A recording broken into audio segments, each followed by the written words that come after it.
하나성형외과 우홍서 원장입니다. 오늘은 팔자주름 교정 시술에 대해서 말씀드리겠습니다.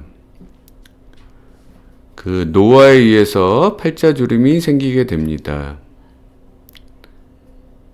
이렇게 팔자주름이 생기는 원인은 노화에 의해서 처짐, 노화에 의해서 꺼짐에 의해서 생기게 되는데, 해부학적으로는 이런 원인이 있고요. 그거에 대한 각각의 교정은 이렇게 합니다. 요거에 대해서 설명드리겠습니다. 얼굴 노화에 있어서 다른 부위와 마찬가지로 팔자주름 부위도 이런 여러 가지 해부학적인 구조물이 변화가 옵니다. 노화 시술 시에는 얼굴의 전층의 변화를 교정하는 것이 중요합니다.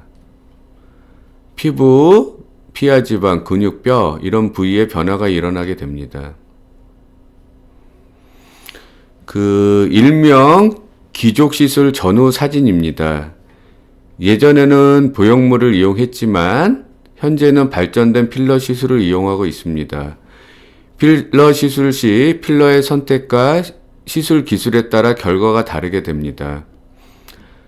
예전에 초창기에 잔주름에 쓰던 필러는 이런 데 쓰게 되면 결과도 나쁘고 지속기간도 워낙 짧기 때문에 필러가 효과적으로 쓰이지 못했습니다. 그래서 예전에는 성형외과 의사들이 여기에다가 뭐를 넣는 기족 시술을 많이 했습니다.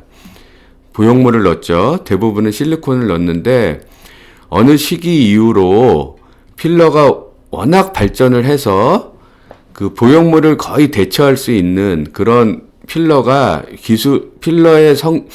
그런 필러가 나왔고, 또한 시술하는 기술이 발전을 해서 현재는 보형물 시술은 필요 없다고 개인적으로 생각합니다. 팔자주름은 이렇게 노화에 의해서 생기는 거지만, 이런 젊은 분들이 여기 꺼짐만 단순히 있는 거는 노화는 아닙니다. 이런 경우에 필러를 이용해서 정확하게 교정을 하게 되면 윤곽 시술에 효과가 있는 겁니다. 그래서 이 부분을 올려주는 거를 일명 기족스럽게 변했다. 그래서 기족수술이라고 이름을 붙였다고 하는데 정확하진 않습니다. 이런 식으로 꺼진 부위를 정확하게 개선시켜줘서 윤곽 시술의 일부로 팔자주름이라는 표현을 쓰진 않습니다. 하지만 노화에 의해서 이 부분이 좀 더 꺼지게 되고, 이 살이 처지게 되면서 그런 주름으로, 노화에 의한 팔자주름으로 보이게 돼서, 이런 경우에는 꺼진 부위를 채우고 이 처진 부위를 정확하게 올려주는 것이 이 팔자주름 개선을 위해서 중요하게 되겠습니다. 그래서 이런 처진 부위를 정확하게 올려주는 것이 팔자주름 시술에는 꺼진 부위를 채운 것 이상으로 중요합니다. 노화에 의해서 점점 심해지는 거고요. 물론 이런 과정에서 이 전층 부위가 꺼짐과 처짐이 메인 문제가 되겠습니다. 그래서 이 처짐을 개선하기 위해서는 하나성형외과에서는 비절개 리프팅 시술을 이쪽에도 적용을 합니다. 레이저를 이용하고요. 고주파, 초음파, 녹는실을 이용합니다. 전후 사진입니다. 이런 기술이 없던 예전에는 저도 눈 밑 절개를 통한 중안면부 거상술을 했습니다. 하지만 그런 수술은 뼈 위에서 박리가 넓은 부위에서 필요하기 때문에, 특히 한국 사람한테는 붓기멍이 매우 심합니다. 회복기간이 매우 긴 수술입니다. 하지만 이런 간단한 방법들이 개발되기 전에는 대부분의 성형외과 전문의 선생님들이 그런 수술을 했습니다. 하지만 어느 시기 이후로는 여기에 들어가는 주사도 발전을 했고, 이렇게 리프팅을 하는 방법도 많이 발전을 해서 이런 눈 밑 절개를 이용한 중안면부 거상술은 현재는 저는 시행 안 하고 있습니다. 시술 전후의 모습입니다. 시술 전후의 모습이고 시술 전후의 모습입니다. 얼굴 전체 부위를 비절개 주름 시술을 한 시술 직후의 모습입니다. 시술 직후의 모습이고요. 시술 후 전후의 모습입니다.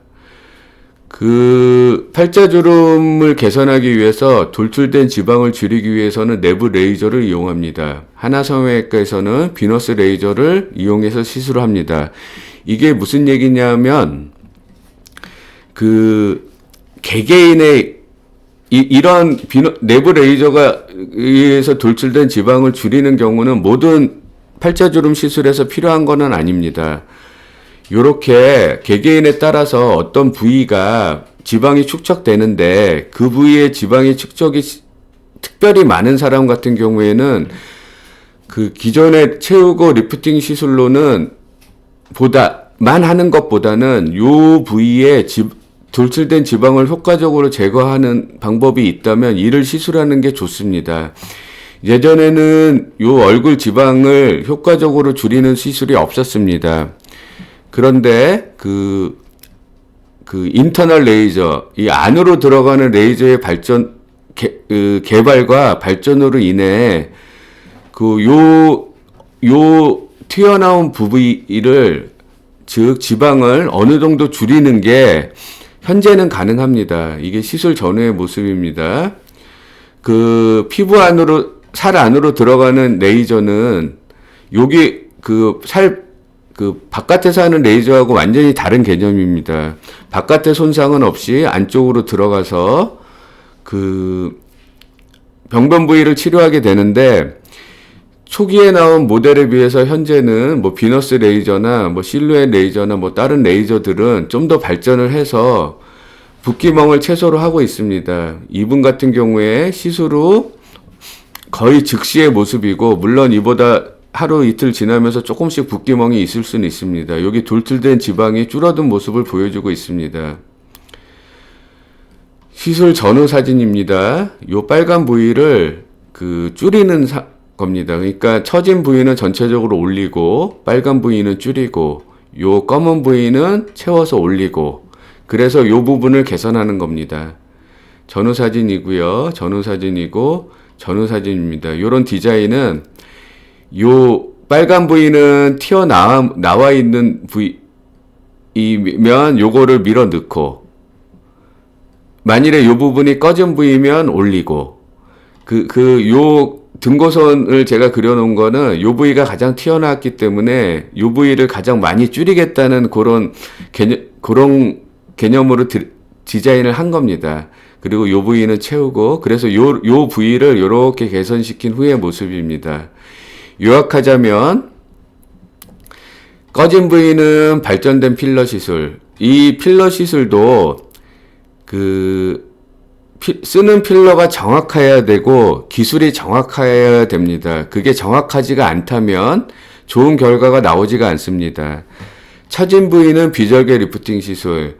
어느 한두 시술로 그냥 단순히 무슨 어떤 실이 좋다, 뭐 어떤 무슨 써마지라기보다 뭐 울세라가 좋다, 슈링크가 좋다, 뭐 이런 단순하게 어떤 한두 시술이 뭐 좋다고 선전들을 많이 하는데, 그런 한두 시술로는 이런 결과가 나오지가 않습니다.